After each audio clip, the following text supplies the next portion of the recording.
go across to breaking news coming in at top of the hour. BRS Working President KT Rama Rao has hit out at Rahul Gandhi over his stance on the Adani issue. He's questioned his sincerity.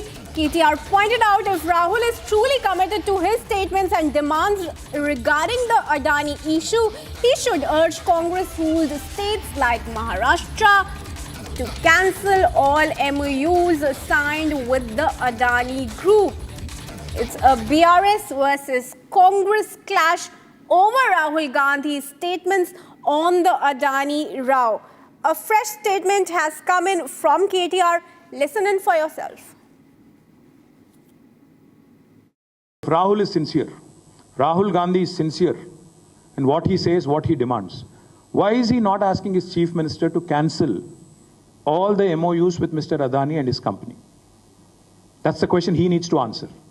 And why is his government accepting 100 crores as donation when Rahul Gandhi himself in Maharashtra says, कोई पैसे ऐसे नहीं दे देता, 30-40 करोड़ कोई ऐसे ही नहीं देता. तो इसलिए हम पूछ रहे हैं राहुल जी से, अगर 30-40 करोड़ कोई ऐसे ही नहीं देता तो 100 करोड़ क्या ऐसे ही दे दिया?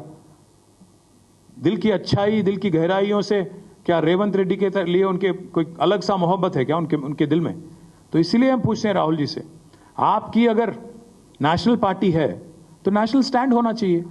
महाराष्ट्र में कुछ बोलो, यहां के कुछ और बोलो, ये सही नहीं है. और दूसरी बात, यहां के जो चीफ मिनिस्टर है रेवंत रेड्डी, महाराष्ट्र जाते हैं इलेक्शन के दरमियान, इलेक्शन के दौरान वहां जाते हैं, वहां कहते हैं कि एक बहुत बड़ा चोर गुजरात से आके आपका 1 लाख करोड़ वाला जमीन दारावी का चोरी करने की, हड़पने की कोशिश कर रहा है.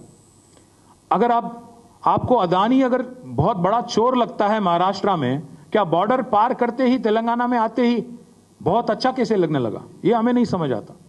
तो इसीलिए हम जवाब मांग रहे हैं. इसलिए हम दोनों से, राहुल जी से, रेवंत रेड्डी जी से, क्योंकि उनकी सरकार है यहाँ पे, उनसे जवाब मांग रहे हैं. साथ ही साथ हम बीजेपी से भी पूछ रहे हैं कि आपकी क्या रवैया है तेलंगाना में अदानी की इन्वेस्टमेंट को लेकर, आपकी क्या स्टैंड है, ये भी मांग रहे हैं.